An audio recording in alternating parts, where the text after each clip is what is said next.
Hello and welcome to the Campfact education. In this video हम जो भी हमारा टेस्ट नंबर 4 हुआ है, जिसके जो टॉपिक्स हैं जैसे कि ग्रुप थियरी, सॉलिड स्टेट और स्टीरियोकेमिस्ट्री, उनके हम क्वेश्चंस को डिस्कस करेंगे। और जिन बच्चों ने टेस्ट नहीं भी दिया है वो लोग इन क्वेश्चंस को ज़रा ध्यान से समझें, क्योंकि इन क्वेश्चंस के एग्जाम में आने के चांसेस बहुत ज़्यादा हैं। क्योंकि इस चैप्टर में 3 पार्ट थे और तीनों ही इमेजिनरी हैं काफ़ी ज़्यादा, कि the imaginary in the sense कि you have to imagine a lot in this chapters कि किस तरीके से atom and the arrangements of atoms किस तरीके से होगी। तो इसलिए ये चैप्टर्स बहुत ज़्यादा इंपॉर्टेंट हैं। पहले पार्ट में हम सॉलिड स्टेट और ग्रुप थ्योरी के सारे क्वेश्चन डिस्कस करते हैं, क्योंकि ये फिजिकल इनऑर्गेनिक का पार्ट है, एक तरीके से फिजिकल पार्ट का कह सकते हैं हम। And in the next lecture जो सेकंड पार्ट होगा सॉल्यूशन का, उसमें हम स्टीरियोकेमिस्ट्री के क्वेश्चंस को डिस्कस करेंगे। तो सबसे पहले स्टार्ट करते हैं जो भी क्वेश्चन आए हुए टेस्ट में। सबसे पहला क्वेश्चन जो आप लोगों के लिए था वो ग्रुप थियरी के लिए था। अब काफ़ी बच्चे हैं जो कह रहे हैं सर क्या IIT जैम या DU BHU में ग्रुप थियरी इंपॉर्टेंस रखती है। तो उसका आंसर है कि जो ग्रुप थियरी है वो पॉइंट ग्रुप तक तुम्हें आनी चाहिए। टिफर जैसे एग्जाम के लिए, BHU जैसे एग्जाम के लिए, DU में शायद ही ग्रुप थियरी के बारे में कोई क्वेश्चन आते हैं, और IIT जैम में सच आए नहीं है, पर फिर भी मैं तुमसे कहूँगा पॉइंट ग्रुप तक पढ़ के जाना चाहिए इफ़ यू हैव टाइम। तो सबसे पहला मॉलिक्यूल जो दिया हुआ है वो है TAF8 3 नेगेटिव, और पूछा है TAF8 3 नेगेटिव का पॉइंट ग्रुप क्या होगा। तो वो इस क्वेश्चन को कैसे करना है, तो पॉइंट ग्रुप निकालने के लिए हमारे पास एक टेबल है जो मैंने आप लोगों को पढ़ाई हुई है, ठीक है। उसके अलावा आप लोगों को वो टेबल तो याद होनी ही चाहिए, प्लस आपको ये पता होना चाहिए इस मॉलिक्यूल की शेप क्या है। 2 ही पार्ट इंपॉर्टेंट है, एक इसकी शेप बहुत क्लियर होनी चाहिए, दूसरी बात वो पॉइंट ग्रुप की टेबल अच्छे से पता होनी चाहिए। दोनों को सिर्फ मैच करना है। TAF8 3 नेगेटिव जो है इसकी शेप हम जानते हैं होती है square anti prismatic. That means ऊपर मैंने एक वीडियो भी बनाई है प्रिज्मेटिक और एंटी प्रिज्मेटिक ज्योमेट्री पे, ऊपर एक स्क्वायर होगा इस तरीके से, ठीक है। नीचे वाला जो स्क्वायर है वो बिल्कुल इसके नीचे अगर होता तो वो एंटी प्रिज्मेटिक ज्योमेट्री नहीं कहलाता। नीचे वाले जो 4 एटम होंगे वो यहाँ पर होंगे इन पॉइंट्स पर,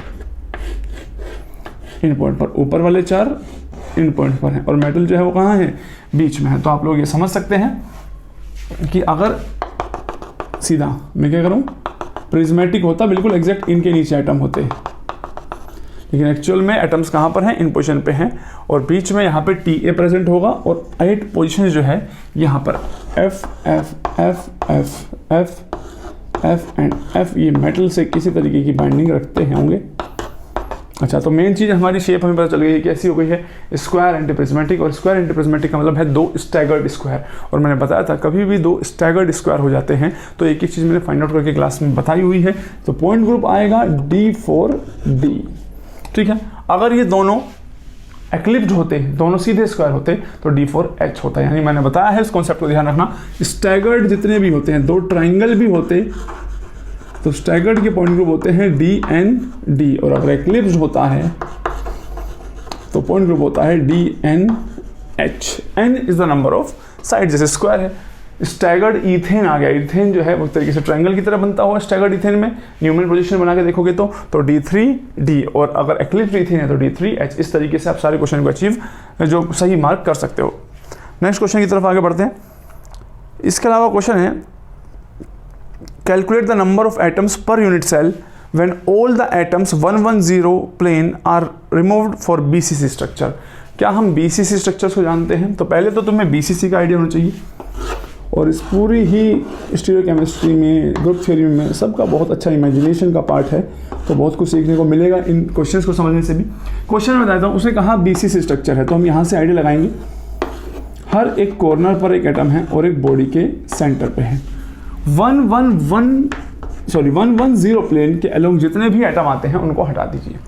तो मैं जानता हूँ ये जो गिवन है ये मिलर इंडिसेस है, MI गिवन है, और मैंने बताया है आप लोग इससे अगर इंटरसेप्ट निकालेंगे, इनका रेसिप्रोकल लेकर, तो इंटरसेप्ट आएंगे 1 1 इन्फिनिटी, विच मीन्स हमें एक ऐसा प्लेन ड्रॉ करना है जो x एक्सिस पे 1 कट करता हो, y पे 1, और z के इन्फिनिटी कट करने का मतलब है z के पैरेलल। तो अगर ये आपकी x एक्सिस है, ये y है, ये z है, तो इसके पैरेलल होना चाहिए, और x और y पे 1 कट करना चाहिए, ये और यानी कि this is your required plane. मैंने एक तरीका बताया है किस तरीके से इन प्लेन को हम बनाते हैं। उसने कहा इन प्लेन में आने वाले जितने भी एटम्स हैं आप उन लोगों को हटा दीजिए, लोगों को नहीं, एटम्स को हटा दीजिए। तो कितने एटम इन 1 यूनिट सेल बचेंगे? अगर ये 4 और ये वाले क्योंकि इसी प्लेन पे आ रहे हैं तो इन सबको हटा दो, तो सिर्फ 1 2 3 और 4 कॉर्नर वाले बचेंगे। और एक कॉर्नर वाले का कितना पोर्शन अंदर होता है? 1/8। और ऐसे कितने बचे हुए हैं? 4, यानी 4/8 विच इज 1/2। तो एक यूनिट सेल में कितने एटम आएंगे?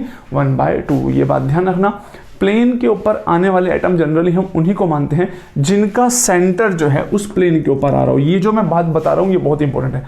किसी में भी ऐसा क्वेश्चन हो कि इस प्लेन के अलोंग आने वाले एटम हटाओ, तो वो नहीं जिनका थोड़ा बहुत पोर्शन उस पर आ रहा है, उसको नहीं हटाना होता। हटाना उसका होता है जो इसका उस प्लेन के ऊपर सेंटर आ रहे होंगे। बिल्कुल centre of the atom is on the plane.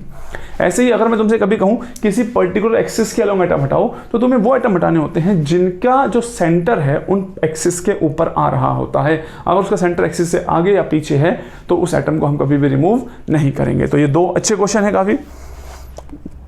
Next question है, एक सॉलिड है A जो HCP बनाता है, ठीक है। A solid A forms HCP, ये इसकी पहली इंफॉर्मेशन है। और जो C है that acquires 2/3 of the octahedral void. C acquires 2/3 of octahedral void. हम जानते हैं HCP यानी कि हेक्सागोनल क्लोज पैकिंग, तो उसकी यूनिट सेल हेक्सागोनल आएगी। और एक यूनिट सेल में A कितने हो जाएंगे, 6 हो जाएंगे। और हेक्सागोनल यूनिट सेल में टेट्राहेड्रल वॉइड कितने होते हैं, उसके ट्वाइस। और ऑक्टाहेड्रल वॉइड जितने एटम उस यूनिट सेल में है, तो इट मींस ऑक्टाहेड्रल वॉइड एक यूनिट सेल में कितने हो गए, 6। तो C जो है 2/3 into 6 of the octahedral void में प्रेजेंट है। तो आप अच्छे से समझ ही गए होंगे, 3 2 जो 6, 3 2 आर 6, तो A is 6 and C is 4, but this is not the simplest formula. Simplest is A3 and C2. Is that clear? Next question जो है, calculate the number of atom per unit cell when all the atom along any Boyd diagonal are removed in BCC structure and FCC structure.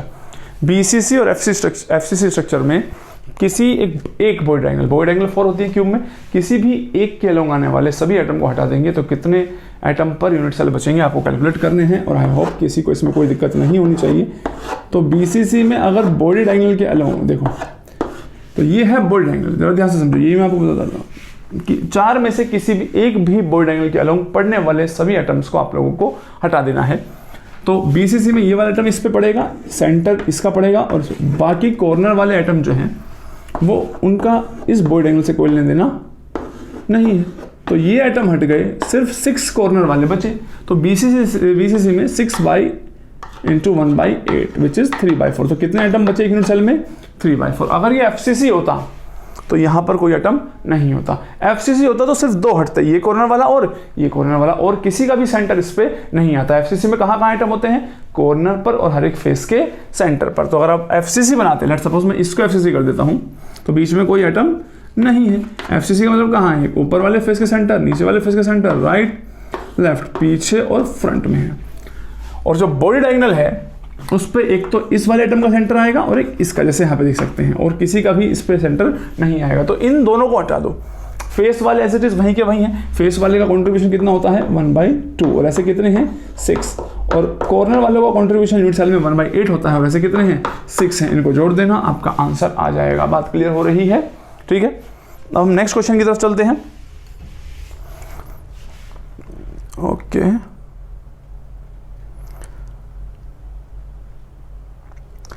packing arrangement of sulfur in zinc blend and woodside is,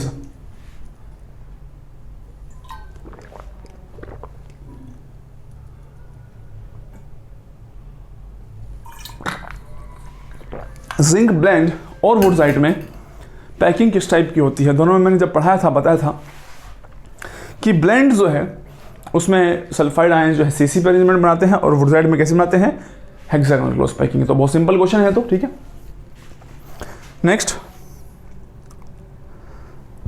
एक element A है जिसका atomic weight जो है वो दिया हुआ है, जो FCC बनाता है, ठीक है, और उसकी डेंसिटी दी हुई है 8 ग्राम पर cc। cc मतलब centimetre cube obviously. Calculate the unit cell lattice parameter, क्योंकि क्यूब है तो यूनिट सेल का पैरामीटर पूछा, यानी यूनिट सेल की लेंथ पूछी होगी। डेंसिटी गिवन है, मोलर मास पता है, और FCC पता है। तो this is a very simple formula based question. Density का फॉर्मूला होता है Zm divide by Na into A cube, जो कि मैंने बताया है क्लास में। फॉर्मूला आया कैसे है, you are suppose to find the edge length. Avogadro number की वैल्यू तुम्हें पता ही है, मोलर मास गिवन है, FCC के लिए Z पता हुआ, डेंसिटी के लिए गिवन है, और यूनिट्स का ध्यान रखना जो मैंने आपको लोगों को बताया है। एक आंसर जो ऑप्शन है वो इनमें से मैच कर जाएगा। क्लियर है। Which of the following close packed sheets of equal sized sphere do not generate close packed lattice? इनमें से किस केस में कौन सी पैकिंग जो है एक क्लोज पैक्ड स्ट्रक्चर नहीं बनाएगी, और there are different types of packing जो दी हुई है। वो हैं ऑप्शंस में मैं तो बताता हूँ, क्योंकि तुम्हें तो पूरा बोर्ड दिख ही रहा है ऑब्वियसली। एक है ABC पैकिंग, दूसरी है AC पैकिंग, नेक्स्ट है AABB पैकिंग, और लास्ट ऑप्शन इज नन। इनमें से कौन सी packing close packed lattice generate नहीं कर रही है? ठीक है, तो सोचने के तरीके सबके बहुत अलग अलग हो सकते हैं, लेकिन आंसर मैंने शायद क्लास में भी डिस्कस किया था ऐसे क्वेश्चन का। जब जिस पैकिंग में सेम लेयर का रिपीटेशन सबसे ज़्यादा बार होता है, तो वो पैकिंग हमेशा सबसे बेकार होती है। यानी अगर सेम लेयर बार बार अपने आप को रिपीट करती है, सेम लेयर रिपीट करने का मीनिंग क्या है? ए लेयर के ऊपर अगर ए ही लेयर रखूंगा तो वो कभी भी वॉइड को ऑक्यूपाई नहीं करेगी।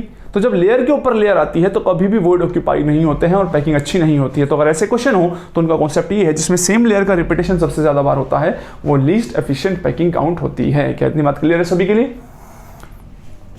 नेक्स्ट चलते हैं, नेक्स्ट क्वेश्चन जाते हैं। नेक्स्ट क्वेश्चन है, इनमें से किस मॉलिक्यूल में C2 प्रेजेंट नहीं है? और जो मॉलिक्यूल्स हैं मैं अभी आपको दिखा देता हूं कौन कौन से हैं। ओके, एक तो है बेंजीन पर 236 पर CH3 जुड़ा। आप लोग इतने सोचिए इसको, बेंजीन पर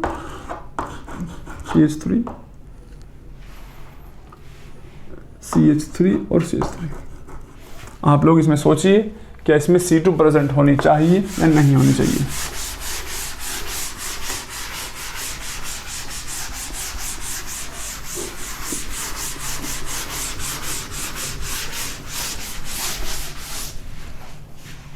ठीक है,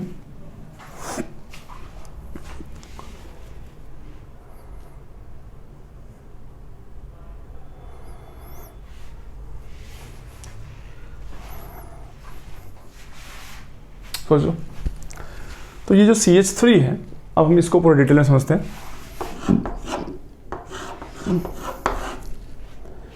कार्बन इस तरफ है, कार्बन इस तरफ है और कार्बन इस तरफ। अब हमें ये बात समझनी है बेटा कि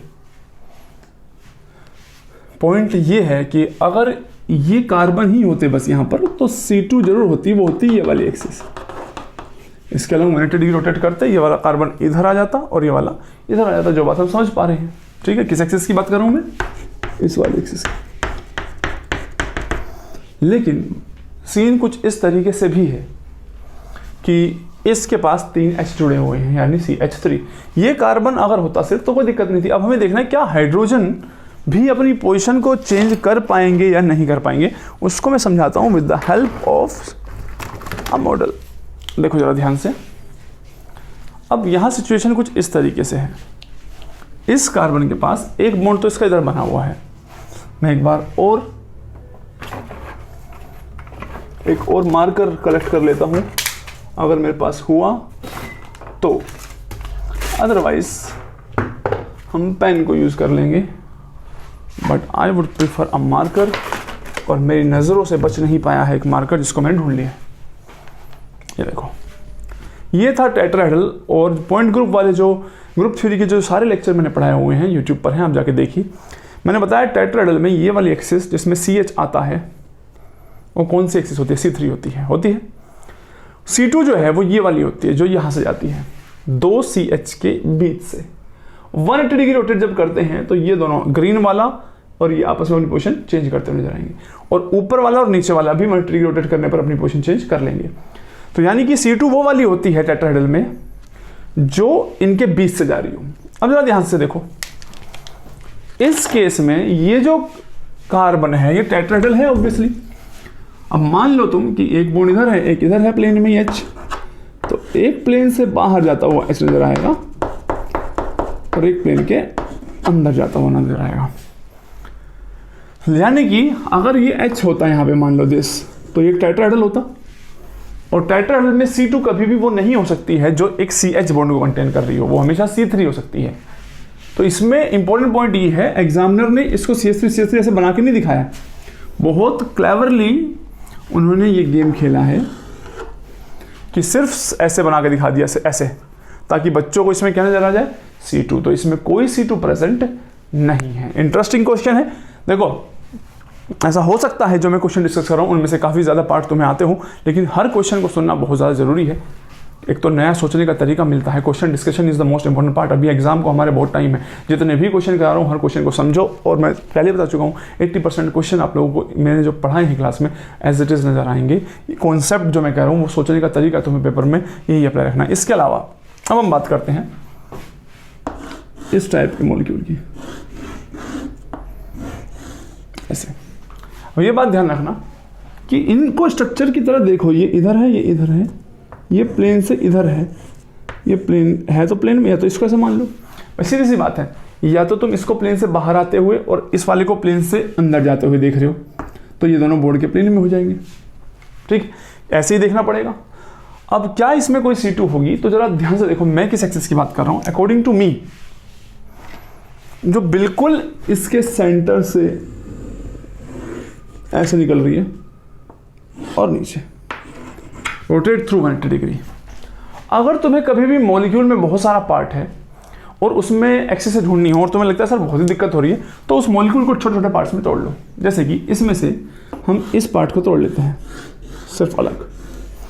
चेक करो क्या ये वाली एक्सिस C2 एक्सिस है? बिल्कुल है। 180 डिग्री रोटेट करेंगे अगर इस एक्सिस के लिए तो ये वाला जो है, ये कैसे समझा रहा हूं मैं, ये दोनों यहाँ हैं, ऐसे हैं और ऐसे हैं। 180 डिग्री रोटेट करते ही कौन सी चीज़ कहाँ पे आएगी? अगर तुम इसको और छोटे पार्ट में ब्रेक करना चाहते हो, देखो मेरे पास कितने तरीके हैं। लेट सपोज पीछे कोई चीज़ सिर्फ ऐसे है, ठीक है। अब मैं यहाँ से इसे रोटेट कर रहा हूँ एक्सिस के अलोंग, तो मैं तुम्हें ये दिखाने की कोशिश कर रहा हूँ कि कौन सा एटम किसको रिप्लेस करेगा, ठीक है। और ये सारी चीज़ें जानकारी तुम्हें बहुत ज़्यादा ज़रूरी है। अब मान लो पीछे एक ऐसे ट्रायंगल है और आगे एक ऐसे ट्रायंगल है और मैं बीच से घुमा रहा हूँ, तो ये घूम के ऐसे आएगा। बात समझ आ गई? यानी कि पीछे जो है कोई बात नहीं, हमारे पास बहुत टाइम है और बहुत पीछे एक चीज़ ऐसे है, आगे एक चीज़ ऐसे है, यही चीज़ है। बीच से एक्सिस जा रही है, उसको 180 डिग्री रोटेट करोगे तो ये दोनों ऐसे अपनी पोजीशन चेंज करते हुए नजर आएंगे। बात समझ आ गई? तो इसका मतलब 180 डिग्री जब तुम इसके अलोंग रोटेट करोगे तो ये वाला पॉइंट कहाँ आएगा? जो पीछे ऐसे था, जब वो रोटेट हो गया आएगा तो वो आगे ये वाला यहाँ आ जाएगा। ऐसे ही ये 180 वाले एक दूसरे की पोजीशन चेंज करते हुए नजर आएंगे। ये जो ऊपर वाला कार्बन है, ये पीछे वाले, भाई जो ऊपर वाला कॉर्नर था यहाँ पे ऊपर, तुम बीच से घुमा रहे हो तो ये दोनों अपनी पोजीशन चेंज करते हुए नजर आएंगे। अब इस पार्ट को अलग ले लो, यानी कि सिर्फ अगर उस पार्ट को देखा जाए इसको, तो एक इस तरीके से प्लेन से बाहर है, एक इस तरीके से प्लेन के अंदर से जा रहा है, और दो इस तरीके से हैं जो कि यहाँ पे देखने में मज़ेदार नहीं लिख रही। तो इनको हम इमेजिन करेंगे कि सर हमें क्या नज़र आ रहा है, वहाँ पे ऐसे हैं। जो दो इन ब्रिज को जोड़ रहे हैं वो ऐसे हैं, और एक इधर को है, एक इधर को है। क्या ये वाली एक्सिस C2 है? 180 डिग्री रोटेट करेंगे, सिर्फ इन दोनों को देखो, ये दोनों अपनी पोजीशन चेंज कर लेंगे, और साथ साथ इन दोनों ने भी तो अपनी पोजीशन चेंज कर ली, क्योंकि 180 डिग्री से रोटेट करोगे तो ये दोनों भी अपनी पोजीशन चेंज करते हुए नज़र आ रहे होंगे। अरे बहुत क्लियर चीज़ है, ध्यान से देखो। ये दोनों ऐसा V है, ये वाला एक वैसा V है, बीच से जा रहा है। तुम दो V को अलग अलग देख लो, V में C2 होता है कि नहीं होता? इस V में भी C2 है, इस V के लिए देखोगे तो भी C2 है, तो इसका मतलब इस वाले मॉलिक्यूल में C2 एक्सिस प्रेजेंट है।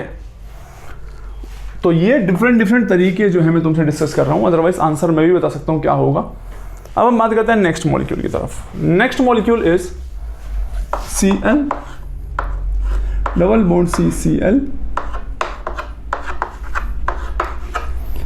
तो इसमें C2 प्रेजेंट होनी चाहिए मेरे हिसाब से ये वाली एक्सिस। 180 डिग्री रोटेट करोगे, दोनों कार्बन अपनी पोजीशन चेंज करेंगे, क्लोरीन और हाइड्रोजन भी अपनी पोजीशन चेंज करेंगे, ठीक है। Next molecule is a biphenyl compound. Benzene ring is connected to another benzene ring, and दो बल्कि ग्रुप टाइप इसमें लेट्स सपोज जुड़े हुए हैं। यहाँ पर CH3 CH3 CH3 और CH3। इन्होंने खुद ये बना के दिखाया हुआ है, आप रेस्ट्रिक्टेड रोटेशन वाली बात सोचेंगे नहीं, क्योंकि इन्होंने बताया ये प्लेन से बाहर, ये प्लेन के अंदर इस तरीके से होगा। अब देखो क्या इसमें C2 हो गया नहीं है। एक बेंजीन रिंग इस तरीके से प्लेन में है हेक्सागन, और ये वाला जो है, क्योंकि इसको प्लेन से बाहर दिखाया तो ये वाला इस तरीके से बेंजीन रिंग है, और ये वाली बेंजीन रिंग इस तरीके से इस प्लेन में है। तो बेंजीन के बीच से जो एक्सिस जाती है, किसी भी एक बेंजीन को उठा के देख लो, जैसे कि मैंने क्या बताया था, मॉलिक्यूल को तोड़ दिया करो छोटे छोटे पार्ट्स में। बेंजीन को इस तरीके से इन दोनों कार्बन से होती हुई जो एक्सिस जा रही है वो C2 है। तो मैं भी इस एक्सिस की बात कर रहा हूं, जो इसके तो इन दोनों कार्बन को कंटेन कर ही रही है, इसके इस वाले को कंटेन कर रही है, इसके इस वाले को कंटेन कर, इस C2 की बात कर रहा हूं। तो बेंजीन रिंग एक इस तरीके से प्लेन में है, जो इस एक्सिस के अंदर रोटेट करने पर ये पूरी बेंजीन रिंग थी वो ऐसे घूम जाएगी। ये वाली बेंजीन रिंग ऐसे है, इस एक्सिस के अलग रोटेशन करोगे तो ये भी घूम जाएगी अपनी पोजीशन पे। ठीक है, करके देखना, कोई इतनी बड़ी डील नहीं है। अब हमें देखना है क्या ये ग्रुप अपनी पोजीशन चेंज करेंगे कि नहीं करेंगे। तो आंसर इज यस, क्योंकि एक दूसरे के 180 पे साफ साफ नजर आ रहे हैं। अगर बेंजीन रिंग इस प्लेन में है तो दो CH3 यहाँ पे है। बेंजीन रिंग इस एक्सिस के अलग रोटेट करेगी तो दोनों CH3 भी अपनी पोजीशन चेंज करेंगे।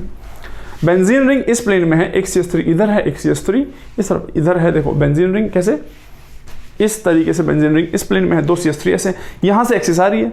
तो अगर जैसे ये रोटेट करेंगे ये दोनों भी अपनी पोजीशन चेंज करते हुए नजर आएंगे। That is why this molecule should contain C2। इसके अलावा एलीन मॉलिक्यूल दिया हुआ है और बहुत अच्छे से दिया हुआ है। एलीन को मैंने बहुत डिटेल में पढ़ा है, स्टीरियोकेमिस्ट्री लेक्चर 1 में जाके देख सकते हैं, या फिर अभी मैंने एक लेक्चर बनाया है RS कॉन्फ़िगरेशन इन एलीन, आप यूट्यूब पे देख सकते हैं। और आपको ये पता चलेगा देखने के बाद कि एलीन्स में C2 होती है, लेकिन यहाँ पे इन्होंने क्या किया है, कुछ ग्रुप्स को चेंज कर दिया गया है। अब मैं उन ग्रुप्स को भी चेंज करता हूँ, क्योंकि हमें अगर एग्जाम में मार्क्स स्कोर करने हैं तो नंबर ऑफ क्वेश्चन कितने करोगे उससे कोई फर्क नहीं पड़ता है, पर जो क्वेश्चन किया है वो कितने अच्छे से तुम्हें आता है वो ज़रूर तुम्हारे रैंक को अफेक्ट कर सकता है। अदरवाइज मैं डायरेक्टली बता सकता हूँ इसका आंसर क्या है, किस किस में एक्सिस है, किस किस में नहीं है। चलिए, एलीन में जो एग्जाम में दिया क्वेश्चन है उन्होंने ऐसे बनाया है, इस कार्बन डबल बॉन्ड कार्बन के साथ जुड़ा हुआ है Cl और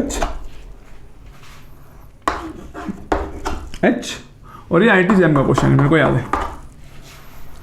अब हम बात करते हैं क्या इसमें C2 प्रेजेंट होगी। तो भाई मैंने इसे हमेशा बताया है कि always fix this inside a cuboid. कर दिया फिक्स। तो तुम जानते हो यहाँ पे कार्बन है, डबल बॉन्ड कार्बन है, डबल बॉन्ड कार्बन है, एक यहाँ पे है इस तरीके से, और एक यहाँ पे है, तो एक ऑल्टरनेटिव कॉर्नर यहाँ पे होगा एटम। ठीक है, अब दूसरे वाले एक जो है वो यहाँ पे होगा, मान लो यहाँ पर। अगर तुम इसको बोर्ड का प्लेन मानते हो इन दोनों को, क्योंकि ये बोर्ड के प्लेन में दिखाए हुए हैं, तो तुम ये काउंट करोगे, ये बोर्ड के प्लेन से बाहर आ रहा है और ये हमारा बोर्ड प्लेन के अंदर जा रहा है, यही इसका मीनिंग हुआ। ठीक है, अब जो बाहर आ रहा है वो है H, जो अंदर जा रहा है वो है Cl। यहाँ पर ऊपर वाला है Cl और नीचे वाला है H। क्या किसी को कोई भी एक्सिस ऑफ रोटेशन नजर आई C2? मेरे को नजर आती है, और मैंने पूरा डिटेल में पढ़ा है ग्रुप थ्योरी में। इस मॉलिक्यूल को rotate through 180 degree, 180 degree rotate करने पे जरा ध्यान से देखो, क्या ये ऊपर वाला रेक्टेंगुलर फेस तुम्हें नजर आ रहा है? बाकी मॉलिक्यूल के पार्ट को छोड़ ही दो, सिर्फ इस रेक्टेंगुलर फेस की बात करते हैं। इस रेक्टेंगल में, यानी कि मैं इस रेक्टेंगल को अगर ऐसे बनाऊं, क्या किसी भी रेक्टेंगल में ये वाली एक्सिस C2 होती है? Answer is yes. जब इसके अलावा रोटेशन होता है तुम जानते हो कि ये वाला कॉर्नर उसको रिप्लेस करता है, ये वाला Cl उसको रिप्लेस कर देगा। जस्ट लाइक दैट नीचे वाला रेक्टेंगल देखो बेटा, जब ये नीचे वाला रेक्टेंगल भी घूमेगा तो 180 डिग्री पे ये और ये H हैं, ये दोनों अपनी पोजीशन चेंज कर लेंगे। अब लास्ट पार्ट बचा इन दोनों कार्बन का। क्या ये दोनों 180 पर हैं एक दूसरे के? बिल्कुल है। इस एक्सिस का रोटेशन होगा तो दोनों कार्बन भी अपनी पोजीशन चेंज करते हुए नजर आएंगे। दैट इज वाई इसमें C2 एक्सिस प्रेजेंट है। और बाकी कौन कौन सी होती है मैंने पूरी डिटेल में समझाई है। Your next molecule is BF3। क्या BF3 में C2 है? तो मोस्ट ऑफ द टाइम हम इसमें C3 जरूर देखते हैं, पर यस इसमें C2 भी है, क्योंकि ये एक ट्रायंगल है। मैंने बताया था मॉलिक्यूल्स को किस तरीके से सिंपल ज्योमेट्रीज में आप कन्वर्ट कर सकते हैं। Look at this axis which contains boron and fluorine bond. Boron अपनी पोजीशन पे रोटेट होगा, फ्लोरीन भी, this fluorine will replace this and interconvert करते हुए नजर आएंगे। तो C2 इसमें भी प्रेजेंट, क्लोरोफॉर्म में प्रेजेंट हो सकती है, आंसर इज नो। क्लोरोफॉर्म में C3 जरूर हो सकती है, और वो C3 जो है, क्योंकि इसका जो बेस है वो ट्रायंगल है, इस हाइड्रोजन को कंटेन करते हुए एक्सिस C3 हो सकती है। आप इसमें C2 फाइंड आउट नहीं कर सकते। दूसरी बात, अगर मैं कह रहा हूं कि इसमें C2 नहीं है, तो तुम मेरे से ये नहीं कह सकते कि प्रूव करो इसमें C2 नहीं है। जो चीज़ है ही नहीं तो मैं वो प्रूव कैसे करूं कि नहीं है। मेरा काम जो चीज़ है उसको दिखाना है। तुम्हें लगता है कि सर इसमें C2 है, तो यू विल प्रूव कि C2 तुम्हें कौन सी नजर आती है। बात समझ आ रही है? इसके अलावा 2,5 डाइमिथाइल थायोफीन, थायोफीन हम जानते हैं, देखो इकाइयों के नाम भी यूज किए, इसलिए मैं कहता हूँ ऑर्गेनिक कंपाउंड्स के नाम याद रखा करो। दिस इज योर थायोफीन 2, क्योंकि हेटेरो एटम से नंबरिंग स्टार्ट करते हैं 1 2 3 4 5, इसमें साफ साफ नजर आ गई है हमें। दिस एक्सिस इज C2 जो सल्फर को कंटेन करते हुए जा रही है और पीछे वाले कार्बन के बॉन्ड के अंदर एरोमेटिक कंपाउंड है। तो कितने कंपाउंड जो है उनके अंदर C2 प्रेजेंट हुई? फर्स्ट वाले के अंदर थे second, third, fourth, fifth, 6 and 7। There are 7 compounds जिनमें C2 प्रेजेंट थी। बात समझ में आ रही है? बहुत इंटरेस्टिंग चीज़ है, ध्यान से सीखने के लिए पढ़ो। बात समझ में आ रही है? एक एक चीज़ को समझो। अगर तुम्हें लगता है इसमें और टाइम चाहिए, मैंने एकदम से क्यों पहचान ली कौन सी C2 है, क्योंकि इस मॉलिक्यूल में तुम किसी को भी बदल दो, मैंने इसकी सारी कहानी जानता हूँ, इसका पॉइंट ग्रुप तक जानता हूँ, कितनी C2s थी, कितने सिग्मा हैं, मेरे को सब पता है। वो ग्रुप थियरी से याद है मुझे सारी चीज़ें, मैंने उसको पढ़ा है। इसलिए मैं तुम्हें कह रहा हूँ कि एग्ज़ाम के बाद भी इंटरव्यू है। एग्ज़ाम क्लियर होने के बाद फ्यूचर बन गया है, ऐसी अगर आप सोच रहे हो तो ये आपकी सोच बहुत ज़्यादा गलत है। और आप सब लोगों को मैं फिर से बता दूंगा कि आप लोग फिर से डिग्री लेके घर पे बैठे हुए नज़र आओगे अगर you do not have the knowledge of your subject. तो यहाँ नॉलेज के लिए पढ़ो। और मैं उन लोगों को भी दिखा सकता हूँ जिनको PhD जो करनी होती है, कोई भी जॉब चाहिए होती है, बिना डिग्री के भी मिल जाती है अगर वो अपने सब्जेक्ट की नॉलेज रखते हैं। ठीक है, तो नॉलेज इज पावर, और उसके लिए तुम्हें हर एक कॉन्सेप्ट को समझना है। अब हम अगले क्वेश्चन की तरफ आगे बढ़ते हैं। Move on to the next question. Next question is, what is the number of formula unit in MgO and ZnS woodsite?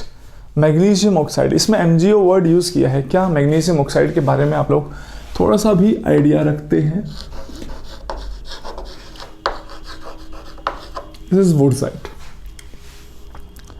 Magnesium oxide जो है, इसका स्ट्रक्चर जो है NaCl की तरह होता है, और NaCl की तरह स्ट्रक्चर होने की वजह से इसकी फॉर्मूला यूनिट भी जस्ट लाइक NaCl 4 है।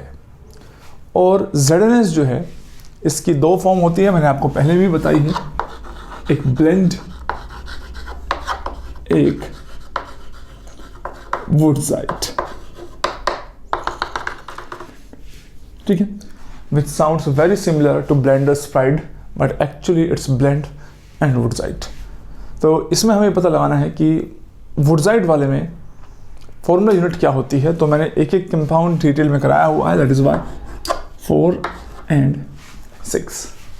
ठीक है, तो ये हम जानते हैं, मैं बता भी सकता हूँ कैसे कैलकुलेट किया है, but I don't think so कि जिन लोगों ने वीडियो देखी है वो जानते हैं कैसे आएगा, पूरा डिटेल में डिस्कशन किया हुआ। Next is the packing efficiency of the compounds. जब मैंने डायमंड डिटेल में पढ़ाया है तो वहाँ हमने डिस्कस किया भी है कि जो पैकिंग एफिशिएंसी है FCC सबसे ज़्यादा है। We are learning this from class 11th, but the question is new because we have introduced here one more unit cell which is diamond, and we know the packing efficiency of the diamond is 34%. In case of simple cubic it is 52 point something, it is 68% in the BCC and 74% in FCC. तो if you fit diamond here, तो FCC से कम है, BCC से कम है simple cubic, सबसे कम कौन है? Diamond. ठीक है, इसके अलावा next question is the number of atom in FCC and diamond. FCC में एक यूनिट सेल में कितने एटम होते हैं? 4। डायमंड में एक यूनिट सेल में कितने एटम है? तो मैंने बताया है डायमंड जो होता है it has unit very very similar to ZnS blend.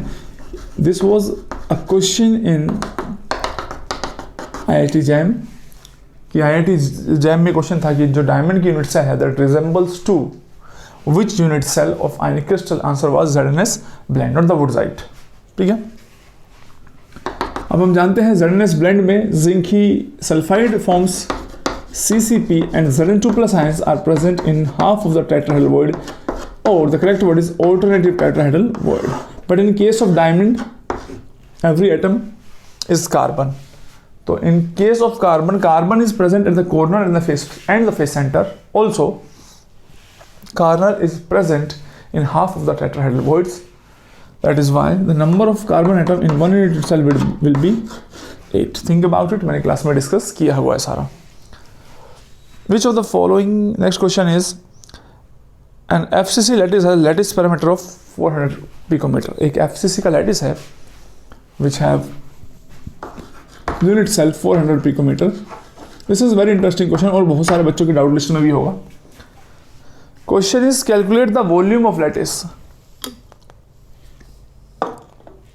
Calculate the volume of lattice including all the empty space.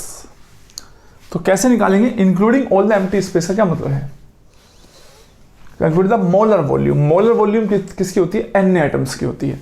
हम जानते हैं यहां से a क्यूब करोगे तो a क्यूब वो वॉल्यूम होगी जो 1 यूनिट सेल की है, और 1 यूनिट सेल में 4 एटम आ रहे होंगे FCC के. क्या उस यूनिट सेल में कुछ एम्प्टी स्पेस नहीं होगा? Answer is sir, empty space तो ऑब्वियसली होगा because atom are suppose to be sphere. तो the a cube is the volume of 4 atom plus the empty space. तो 4 एटम और कुछ एम्प्टी स्पेस, उनके अकॉर्डिंगली उसका वॉल्यूम ए क्यूब है. तो पर एटम कुछ एम्प्टी स्पेस होगा फिक्स. बात समझ आ रही भाई? 4 एटम के साथ टोटल एम्प्टी स्पेस डिवाइड है. अगर तुम 1 एटम के अकॉर्डिंगली प्लस उसके हिस्से में भी तो कुछ एम्प्टी स्पेस आया होगा, वो निकालना चाहते हो, that will be A cube by 4, क्योंकि स्पेस जो है वो भी 4 से डिवाइड हो गया. Very simple concept. 4 atom plus कुछ एम्प्टी स्पेस बीच में इनके आ रहा है, ठीक है. वो जो स्पेस ऑक्यूपाई करता है वो हमें पता है. डिवाइड बाई 4 करूंगा तो ये स्पेस जो आ रहा है तो ये भी तो 1/4 हो जाएगा. दैट मीन्स 1 एटम और उसके रिगार्डिंग जो स्पेस होगा वो बच जाएगा. हमें निकालनी है मोलर वॉल्यूम.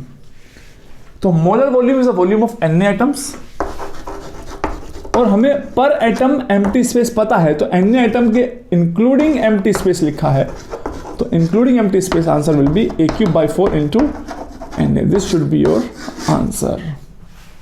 क्लियर हो गया? अगर बीसीसी यूनिट सेल होती तो 4 की जगह क्या आ जाता? 2. सिंपल क्यूबिक होता तो क्या हो जाता? 1. इसलिए बहुत सारे लोग बोलते हैं molar volume plus empty space का जनरल फॉर्मूला है a cube na by z. और मैं कहता हूं ये क्या है बकवास? ये रटने को किसने कहा है तुम्हें? जो चीजें समझी जा सकती है उसमें कुछ नहीं रटना होता. Let's move on to the next question here. Okay, the structure of caesium chloride. यहाँ सीजियम क्लोराइड की बात चल रही है और ये कह रहे हैं सीजियम क्लोराइड का जो स्ट्रक्चर है, when you apply high pressure तो it will change to NaCl type. और अगर NaCl टाइप चेंज हो जाता है तो कोऑर्डिनेशन नंबर कैसे चेंज होगा? और उसका बहुत सिंपल आंसर है, सीजियम क्लोराइड में कोऑर्डिनेशन नंबर है 8:8 of cation and anion both, और NaCl में है 6:6. तो जो कोऑर्डिनेशन नंबर है वो 8 से किस में हो जाएगा? 6 में हो जाएगा. And this is one of your option. How many nearest and next neighbouring neighbors respectively does potassium have in a BCC lattice? Let's suppose potassium BCC lattice बनाता है, तो nearest and next nearest atom कौन से होंगे? तो ये है BCC की कहानी. Atom is present at the each corner as well as at the body centre. इसको पिक करते हैं. इसके सबसे नियरेस्ट एटम जो है वो ये वाला है, आई गेस a√3/2. तो ऐसे कितने होंगे? मैंने बताया था जो बॉडी डायगोनल के डिस्टेंस पे होते हैं वो a√3 के मल्टीपल पे होंगे. वो कितने होंगे? 8. तो नियरेस्ट एटम इज 8. उसका नेक्स्ट है ये वाला a, तो वो होगा 6. तो पहले 8 and 6 is the correct answer. YouTube पे वीडियो है तो कॉन्सेप्ट ऑफ नियरेस्ट नेबर, इतना ही टाइम लगता है कैलकुलेट करने में नियरेस्ट नेबर्स को. Next is the tetrafluorocubane belongs to the which point group? Tetrafluorocubane. Cubane means first you draw a cube and fluorine at alternative corners. This is not the correct one. तो आप जानते हैं अगर centre से alternative corner पे कोई भी atom जोड़े जाते हैं और उनको सेंटर से जोड़ दिया जाए, it will form a tetrahedral. तो टेट्राहेड्रल पॉइंट ग्रुप आएगा इसका। बहुत ही अच्छा क्वेश्चन है ये। 200 unit cell of HCP, calculate the number of tetrahedral point. Hexagonal close packing की 200 यूनिट सेल है। HCP की यूनिट सेल होती है हेक्सागोनल, और हेक्सागोनल यूनिट सेल में, एक हेक्सागोनल यूनिट सेल में 6 एटम्स होते हैं, और एक हेक्सागोनल यूनिट में 12 टेट्राहेड्रल बॉन्ड होते हैं। क्लियर है? नंबर ऑफ एटम के twice. And the question is 200 unit cell है, नंबर ऑफ टेट्राहेड्रल बॉन्ड कितने होंगे? जब एक यूनिट सेल में 12 हैं तो 200 में कितने होंगे? तो 200 into 12, this is your answer, calculate yourself. 2400 is the answer. And the next question is, okay, the value of D11 cubic crystal is 325.6. हम जानते हैं क्यूबिक सिस्टम के लिए जो इंटरप्लेनर डिस्टेंस है is given by this formula, h² + k² + l²। D111 का मतलब है कि इसकी वैल्यू 1, 1 और 1 पुट कर दो, ये HCl की वैल्यू गिवन है। फ्रॉम हियर D111 गिवन है तो यू कैन कैलकुलेट A, और उन्होंने क्या पूछा है? D333। तो सीधे सा बहुत ही सिंपल क्वेश्चन है, 3 का स्क्वायर + 3 का स्क्वायर + 3 का स्क्वायर, यहां से A निकाल के यहां पुट करो, you can easily calculate D333।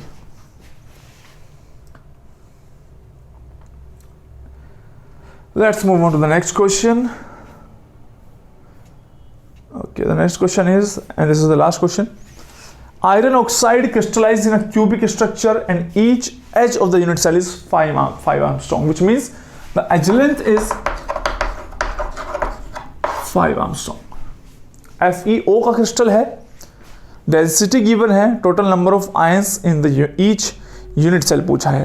That means एक यूनिट सेल में कितनी एटम्स हैं, आयंस हैं, sorry what's the question?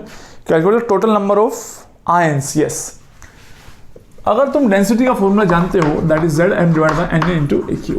We have done this already और डिटेल इसमें किया हुआ है। तो मोलर मास पता है FeO का, यहाँ पे आयनिक क्रिस्टल है तो फॉर्मूला मास से रिप्लेस कर देंगे। आयरन का 56 है और ऑक्सीजन का 16 है। ओके, ऐड कर देंगे, यहाँ हो गया M। A³ गिवन है, डेंसिटी गिवन है, you will calculate Z। Z आएगा 4, यानी 4 FeO। कई बार 3.9 या जब कैलकुलेशन कर रहे होते हैं Z will be close to 4 to be more precise. अगर एक यूनिट सेल में 4 FeO हैं तो FeO में एक Fe2+ आयन है और एक O2 नेगेटिव। इसका मतलब एक यूनिट सेल में 4 FeO का मतलब है 4 Fe2+ और 4 O2 negative, which will give you total number of 8 ions in the unit cell. तो यहां से हमने वो क्वेश्चंस किए हैं जो सॉलिड स्टेट और ग्रुप थ्योरी के थे। स्टीरियो केमिस्ट्री के बहुत ही अच्छे क्वेश्चन हैं जो कि हम नेक्स्ट सेशन में डिस्कस करने वाले हैं। तब तक के लिए पढ़ते रहो, समझते रहो, समझ के पढ़ो, एक भी चीज़ याद नहीं करो, नॉलेज वेस्ट नहीं जाती है। जब मैं पढ़ता था, मैं ऑनेस्टली बता रहा हूँ, बहुत सारे कजन्स मजाक उड़ाते थे कि क्या करेंगे पढ़ के। ठीक है, अब लॉकडाउन का टाइम है तो अपना काम जो है वो सही चल ही रहा है, ऑब्वियसली आप लोगों का सपोर्ट भी है। तो मैं बता रहा हूँ कि नॉलेज कभी वेस्ट नहीं जाती है। मैंने बहुत एक्स्ट्रा पढ़ा है। जब केमिस्ट्री थी हिंदू कॉलेज में तो हमारे सेमेस्टर में बायो थी, तब भी मैंने बायो की स्पेशली प्रदीप्स वगैरह खरीद के मैं उस सेमेस्टर में बायो को सिर्फ क्लियर कर सकता था, जैसी हमारी अप्रोच होती है। बट नहीं, मेरी फ्रेंड वगैरह थे तो मैंने उनसे बायो की जो बुक्स है वो ली एंड देन उनको पढ़ा, तब उस पेपर को क्लियर किया, साथ में उस कॉन्सेप्ट को। मेरे को याद है कि बच्चों के पास मेरे नोट्स थे, मैंने देखा ये मेरे नोट्स लेके क्या घूम रहे हैं। मैंने फिजिक्स थी सेमेस्टर में तो मैंने फिजिक्स को बहुत डेप्थ में पढ़ने की कोशिश की, वो वेस्ट नहीं जाती है। आज सडनली तुम मेरे से कोई क्वेश्चन पूछते हो, फिजिक्स शायद मुझे आज काम नहीं आ रही है, लेकिन मेरा दिमाग में वो कॉन्सेप्ट है, मैं उनको सॉलिड स्टेट में अप्लाई कर। जब भी डिस्टेंस निकालना होता है कुछ भी, या हुक्स लॉ वगैरह ये सब जो मैंने पढ़े हुए हैं, तो मैं एकदम ऐसा फील नहीं करता हूँ कि ये क्या है, और उनके कॉन्सेप्ट हमारे दिमाग में रह जाते हैं। जैसे बचपन की कुछ यादें हमारे दिमाग में रह जाती है, ऐसे ही उनके सोचने का तरीका, उन साइंटिस्ट की बातें हमारे दिमाग में कहीं ना कहीं हैं जो हमारे कॉन्सेप्ट को बहुत बेटर बनाती है, जो हमारे सोचने का तरीका। जैसे कई बच्चे कहते हैं sir how do you think like that, वो हमारी नॉलेज ही है। हमने जितना एक्सपोजर किया होगा, एक्सपीरियंस मेक्स लाइफ बेटर। हम जानते हैं ना जितना ज़्यादा एक्सपीरियंस, इंसान क्यों कहते हैं हम कि experience is the most important part, क्योंकि एक्सपीरियंस से एक्सपोजर होता है और हमें इतने सारी चीज़ें पता होती हैं कि हम जब नई प्रॉब्लम आती है तो एक्सपीरियंस वाला बंदा ही सोच सकता है, क्योंकि उसके पास डिफरेंट आइडिया है जो उसके साथ हो चुका है पास्ट में, वो उनसे सीख के आगे बढ़ सकता है। तो अब हम नेक्स्ट चैप्टर में इस जो नेक्स्ट वाला हमारा इसका पार्ट होगा उसमें हम हिस्ट्री केमिस्ट्री को डिस्कस करेंगे। Best of luck to all of you.